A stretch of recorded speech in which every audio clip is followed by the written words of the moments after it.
ہوتا ہے نا انبلیویبل. اب میں صرف وقت تھوڑا ہے لے کر تو میں 2 صورتیں آیا تھا، لیکن میں چلیں ایک قرآن پاک کی صورت آپ کے سامنے پیش کرتا ہوں. اللہ کریم نے ماہ رمضان میں ایک ایسی رات عطا کی ہے جو one of the amazing night ہے.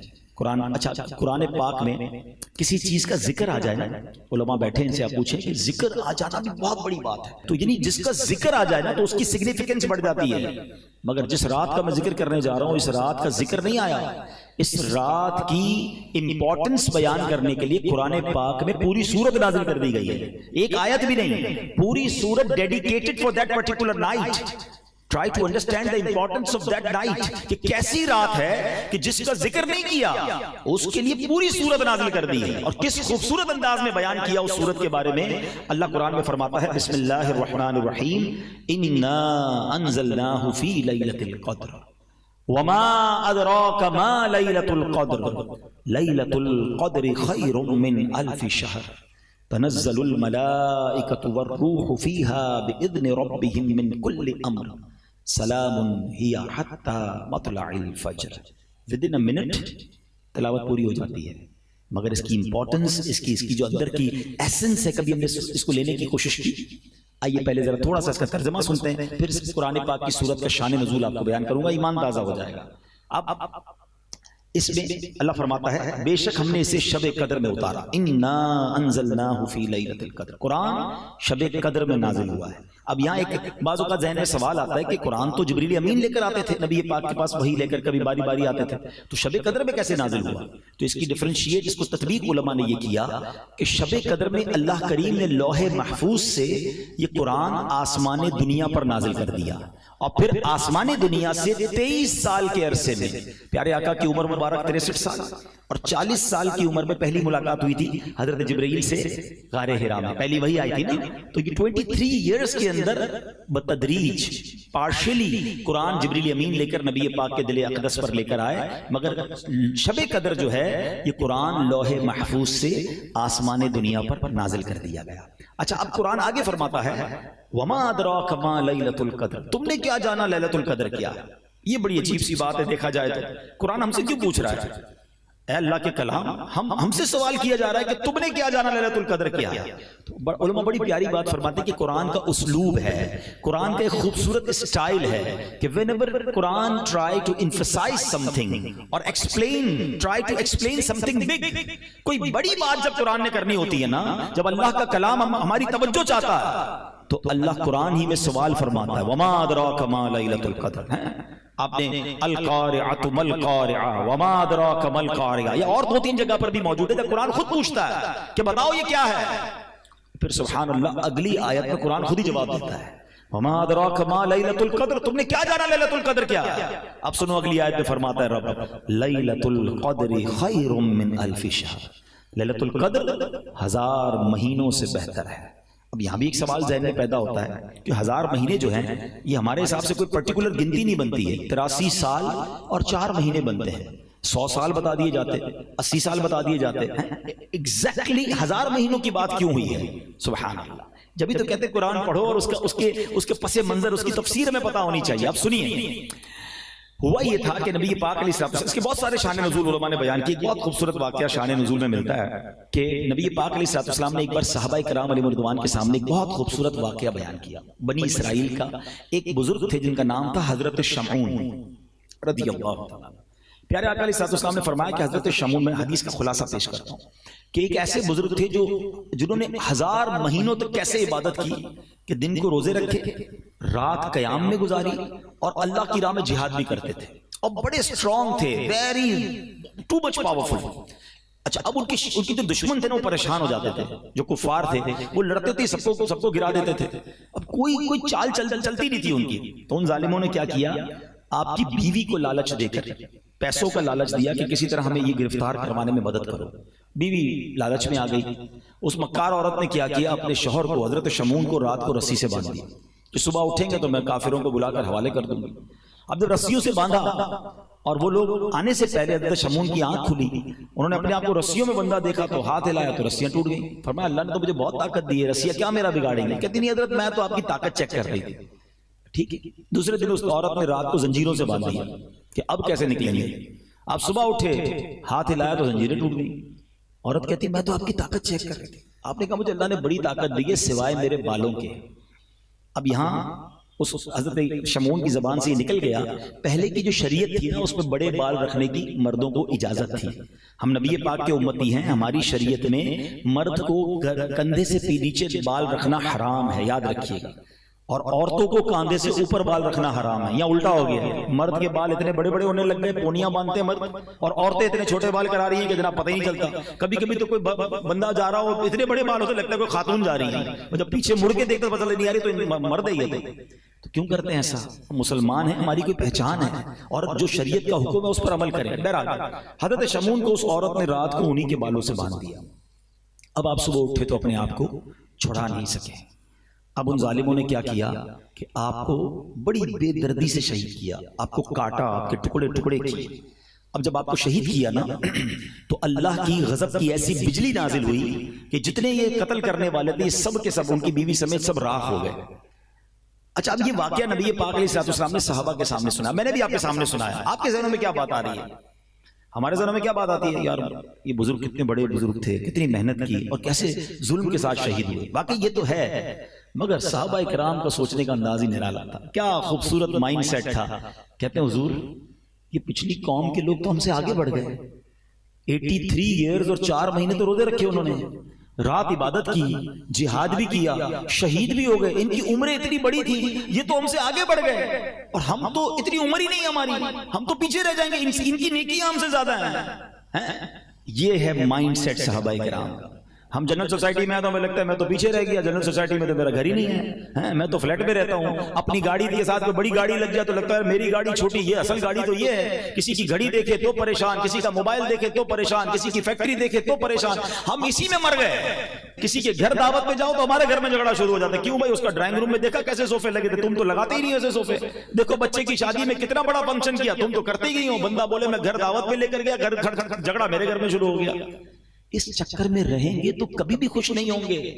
کیا خوبصورت مائنڈ سیٹ تھا صحابہ کا کہ حضور نیکیوں میں آگے بڑھ گئے. ایسا ہی ایک اور واقعہ آپ کو سناتا ہوں. اللہ کرے گی کمپٹیشن کرنا ہے نا, آؤ کرتے ہیں نا, نیکیوں میں کرو نا.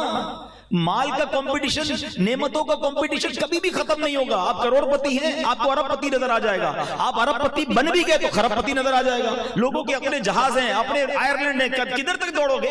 ہر بار آپ کو آپ سے اوپر والا کوئی مل جائے گا, آپ ٹینشن میں رہو گے. اچھا, اس پرابلم سے پتا ہے ایک اور پرابلم کیا ہو رہی ہے؟ ہم انجوائے نہیں کر رہے اپنی لائف کو. جو ہماری لائف ہے نا اس کو تو انجوائے نہیں کر رہے, کیونکہ دوسرے کی دیکھ کے اپنی لائف ہی بری لگ رہی ہے. حالانکہ اللہ نے کروڑوں سے اچھا مجھے بنایا. ایک بار کیا ہوا, غریب صحابہ, مہاجرین جو تھے نا وہ غریب تھے, انصار بڑے ویل آف تھے کیونکہ وہ تو پہلے سے مدینے میں رہتے تھے. مہاجرین مکے سے ایمٹی ہینڈڈ مدینے گئے تھے. تو مہاجرین صحابہ نبی پاک کے پاس آئے. Look at the way of talk, اور ان کی تھنکنگ کیا تھی. کہتے حضور وہ عرض آپ سے کرنے آئے تھے, حدیث کا خلاصہ فرماؤ کیا کہنا ہے. کہیے کیا کہنا ہے. نبی پاک فرماتے ہیں کہ حضور مسئلہ یہ ہے کہ یہ جو انصار صحابہ ہیں نا, نماز ہم پڑھتے ہیں, نماز یہ بھی پڑھتے ہیں, روزہ ہم رکھتے ہیں, روزہ یہ بھی رکھتے ہیں, لیکن حضور یہ صدقہ کرتے ہیں ہم تو نہیں کر سکتے. یہ پیسے والے ہیں نا, یہ اللہ کی راہ میں خرچ کرتے ہیں ہم تو نہیں کر سکتے. ہم پیچھے رہ گئے نیکیوں میں. انہوں نے یہ نہیں کہا کہ حضور ان کے گھر اچھے ہیں, ہمارے گھر اچھے نہیں ہیں, ان کے پاس پیسے ہیں, ہمارے پیسے نہیں ہیں, ان کے کپڑے مہنگے, ہمارے کپڑے نہیں, حضور وہ صدقہ خیرات کرتے ہیں پیسوں سے, ہم ہیں غریب. تو نبی پاک علیہ السلام نے پتہ کیا فرمایا, کہ پیارے آقا کی تربیت بھی دیکھو. فرمایا ایسا کرو, میں تمہیں ایسا وظیفہ نہ بتا دوں کہ جب تم وہ وظیفہ پڑھ لو, وہ عمل کر لو, تو جو تم سے آگے نیکیوں میں تم ان کے برابر ہو جاؤ. کہ حضور ضرور بتائیے. پیارے آقا نے فرمایا 33 بار سبحان اللہ, 33 بار الحمدللہ, 34 بار اللہ اکبر پڑھ لیا کرو. جو نیکیوں میں تم سے آگے نا تم اس سے برابر ہو جاؤ گے. They become happy. پیسے لینے تو آئے نہیں تھے, ثواب کا کمپٹیشن تھا, خوشی خوشی واپس چلے گئے. اب سنو, تھوڑی دیر بعد پھر آئے, کہتے حضور مسئلہ ہو گیا. فرمایا کہو کیا کہتے ہو. کہ حضور جو آپ نے ہمیں وظیفہ بتایا نا وہ انہوں نے بھی سن لیا ہے, وہ انصار صحابہ نے بھی سن لیا ہے. اب وہ پیسے والے بھی ہیں, وظیفہ بھی کر لیں گے. اب نبی پاک بہت مسکرائے, حدیث کے الفاظ ہیں پیارے آقا بہت مسکرائے, اور فرمایا ذالک فضل اللہ یؤتیہ من یشاء, یہ اللہ کا فضل ہے, اللہ جسے عطا فرمائے. لیکن اس واقعے کے تحت جو علماء نے ڈیبیٹ کی ہے, اللہ اکبر, اتنی خوبصورت ڈیبیٹ ہے کہ کیا مائنڈ سیٹ تھا. کیا نیتیں تھیں؟ اونلی ثواب چاہیے تھا، کمپٹیشن تھا نیکیوں کا. بچپن سے ایک واقعہ ہم سن رہے ہیں، مگر اس کا ایسنس کب لوگے کہ حضرت عمر نے کیا کہا تھا غزوہ تبوک کے موقع پر کہ میں ویل آف ہوں، پیسے اچھے ہیں، آج ابو بکر سے آگے بڑھ کے دکھاتا ہوں. ہمارے پاس پیسے اچھے ہو یار، اس بار کاروبار اچھا ہوا ہے، پڑوسی سے اچھی گاڑی لے کے دکھاتا ہوں. آج اس بار کاروبار اچھا ہوا ہے، دوست سے اچھا موبائل لے کے دکھاتا ہوں. پیسے بہت اچھے، اب دنیا کو بتاتا ہوں کیسا کام کیسے ہوتا ہے. ہم اس چکر میں مر گئے. حضرت عمر کہتے ہیں پیسے اچھے تھے، کاروبار وغیرہ اچھا ہوا تھا، آج ابو بکر صدیق سے نیکیوں میں آگے بڑھ جاتا ہوں. 50% اپنے گھر کا مال لے کے سرکار دو عالم علیہ السلام کے پاس چلے گئے. آقا نے پوچھا عمر کیا لائے ہو؟ کہا حضور گھر کا آدھا سامان لے کر آ گیا ہوں. ادھر بھائی لوگوں کو 2.5% زکات بھاری پڑ رہی ہوتی ہے. او ہو 2.5% تو بہت ودھارے تھی وہ 50% لے کے چلے گئے. مجھے یہ سمجھ آج تک نہیں آتی کہ جس کو 5 کروڑ روپے کی زکات بھاری پڑتی ہے وہ یہ کیوں نہیں سوچتا کہ اللہ نے 2 ارب دیے تو 5 کروڑ بن رہے ہیں نا، اس کا شکر کب ادا کرو گے؟ ادھر کروڑ 2 کروڑ کی زکات بنے تو ٹینشن شروع ہو جاتی ہے. بندہ کہتا ہے مولوی صاحب کو راستہ بتاؤ، یہ والی نیت تو یوں تھی، یہ پلاٹ کی نیت یوں تھی. ارے کیوں نیتیں بدلنے کی کوشش کرتے ہو؟ جب بھی زکات بناؤ تو یہ نیت کرو کہ تھوڑی اور زکات نکال دوں. زکات بچانے کے مسئلے نہ پوچھا کرو، زکات دینے کے مسئلے پورا پوچھا کرو. جس دن تم نے زکات پوری دی، آج گارنٹی سے لکھ لو اگلے سال تمہاری زکات اور بڑھ جانی ہے. اور جو پوری زکات دیتے ہیں ان سے آپ پوچھ لیں کہ ماشاءاللہ ہر سال ان کی زکات بڑھتی ہے. اللہ کی راہ میں خرچ کرنے سے مال کم نہیں ہوتا. بتاتا ہوں کمپٹیشن کس کو کہتے ہیں. کہتے ہیں میں آدھا مال لے کے چلا گیا نبی پاک کے پاس. کہتے ہیں مجھے انتظار تھا صدیق اکبر کیا لاتے ہیں. اللہ اکبر. صدیق اکبر آئے، سر پر ایک پوٹلی ہے، ایک چھوٹا سا ٹوکرا ہے. اپیرنٹلی حضرت عمر سے مال تھوڑا تھا، یہ یاد رکھیے گا، یہ ایک اور خوبصورت بات سیکھیں گے آپ. اپیرنٹلی یعنی دیکھنے میں وہ مال حضرت عمر سے تھوڑا تھا. آ کر عرض کرتے ہیں حضور یہ میری طرف سے حاضر ہے. پیارے آقا نے پوچھا ابو بکر کیا لایا ہو؟ کہتے حضور گھر میں جو کچھ تھا سب لے آیا ہوں. ابو بکر گھر والوں کے لیے کیا چھوڑا ہے؟ کہا حضور گھر والوں کے لیے اللہ اور اس کا رسول کافی ہے، میں گھر والوں کے لیے کچھ بھی نہیں چھوڑ کر آیا، آپ کا نام چھوڑ کے آیا ہوں. اللہ اکبر. حضرت عمر نے وہ تاریخی جملہ فرمایا کہ آج مجھے پتا چل گیا کہ ابو بکر صدیق سے میں کبھی نیکیوں میں آگے نہیں بڑھ سکتا. اور سنو حضرت ابو بکر صدیق نے جب یہ صدقہ کیا نا، ارے ہمارے اور آپ کے صدقے کی اوقات کیا ہے. جبریل امین حاضر ہوتے ہیں اور سبحان اللہ نبی پاک سے کہتے ہیں حضور ابو بکر کو سلام رب فرما رہا ہے، اللہ کا سلام پہنچائیے اور پوچھئے ابو بکر سے کہ اس حال میں تم راضی ہو؟ سیدنا ابو بکر صدیق سے نبی پاک نے پوچھا ابو بکر تم اس حال میں راضی ہو؟ رب کا سلام آیا ہے. آپ زاروں کتار رونے لگے، سنگل پینی نہیں تھی. آج ہمارا چھوٹا سا نقصان ہو جائے اللہ سے شکوے، موڈ آف، فیملی سے جھگڑا شروع ہو جاتا ہے. کیا ہوا بھائی؟ مارکیٹ ڈاؤن ہو گئی ہے. اب تو سنا ہے کئی فیملیز پہلے مارکیٹ کا ریٹ چیک کرتی پھر اپنے شوہر سے بات کرتی ہیں، نانا آج گال نہیں کرنی، مارکیٹ بہت ڈاؤن ہے، پاکہ جواب صحیح نہیں میرے. ہمارا یہ حال ہو گیا ہے کہ ہم تو اپنے گھر والوں سے ہمارا موڈ آف کر دیتے ہیں. حضرت ابو بکر صدیق کے پاس 1 روپیہ نہیں ہے اور رب پوچھ رہا ہے کہ ابو بکر تم رب سے راضی ہو؟ آپ زاروں کتار رونے لگے. کہتے میں اپنے رب سے کیسے ناراض ہو سکتا ہوں. اچھا حضرت ابو بکر صدیق نے کیا کیا تھا پتہ ہے؟ اتنا کلین سویپ کیا تھا اپنے گھر کو کہ سارا سامان تو دے دیا، اپنے بٹن بھی راہ خدا میں دے دیے، کانٹے لگائے ہوئے تھے. تو جو جبریل امین آئے تھے نا پیارے آقا کے پاس رب کا سلام لے کر، انہوں نے کرتے پر کانٹے لگائے ہوئے تھے. نبی پاک نے پوچھا اے جبریل یہ کیسا لباس پہنا ہے؟ سنو جبریل امین کہتے حضور میں نے نہیں، اکیلے نے نہیں، آسمان پر جتنے فرشتے ہیں نا، آج اللہ کو ابو بکر کی ادا ایسی پسند آئی ہے کہ آسمان پر جتنے فرشتے ہیں حضور سب نے ایسا لباس پہنا ہے. ارے یہ تھے وہ لوگ جن کا کمپٹیشن تھا. میں آپ سے پوچھتا ہوں تمہیں پجیرو دیکھ کر، تمہیں V8 دیکھ کر، مرسیڈیز دیکھ کر تو لگتا ہے میرے پاس کب آئے گی. تمہیں تہجد گزار دیکھ کر کیوں نہیں لگتا کہ میں تہجد گزار کب بنوں گا. تمہیں حافظ قرآن دیکھ کر کیوں نہیں لگتا کہ یار عمر دونوں کی ایک ہے، اس کے سینے میں پورا قرآن ہے اور مجھے قرآن پڑھنا نہیں آتا. یہ والا کمپٹیشن کیوں یاد نہیں آتا؟ ہمارے اپنے آفس پر ہم کاروبار پہ بیٹھے ہوتے ہیں، ہمارا اکاؤنٹنٹ، ہمارا پیون، ہمارا کام کرنے والا کھڑا ہو کے نماز کے لیے جاتا ہے، ہم بیٹھے رہ جاتے ہیں اور ہماری نماز قضا ہوتی ہے. اس کو دیکھ کر یہ خیال کیوں نہیں آتا کہ یار یہ جنت کی طرف جا رہا ہے اور میں نمازی کیوں نہیں بن پا رہا؟ اپنی ایج کے علماء اور مفتیان کرام کو دیکھ کر کیوں خیال نہیں آتا کہ یار یہ بھی 40 سال کے، میں بھی 40 سال کا، یہ عالم بن گئے، یہ مفتی بن گئے، یہ جنت کی طرف جا رہے ہیں، میں پیچھے رہ گیا. ہماری تو کمپٹیشن ہی دنیا بن گئی ہے. خدا را ایسا نہ کرو. اور صحابہ کرام کا لیلۃ القدر کے لیے اب سنو، باقی کی طرف پھر آتا ہوں ورنہ اس موضوع پر تو بہت ساری باتیں میرے پاس کہنے کے لیے. کیا کہا حضور؟ پچھلی قوم والے تو آگے بڑھ گئے. حضرت شمعون کی 1000 مہینوں کی عبادت، ہماری تو عمر ہی تھوڑی ہے. ہائے ہائے میرے آقا علیہ السلام کے دل پر رنج گزرا، قلب پر حزن گزرا، اور رب کو یہ کب گوارا ہے کہ حبیب پاک کے دل پر غم گزرے. جبریل امین آتے ہیں، کہتے حضور غمزدہ نہ ہو، آپ کے رب نے آپ کی امت کو ہر سال ایک رات ایسی دے دی ہے کہ جو اس رات میں عبادت کرے گا وہ حضرت شمعون کی 1000 مہینوں کی عبادت سے آگے بڑھ جائے گا.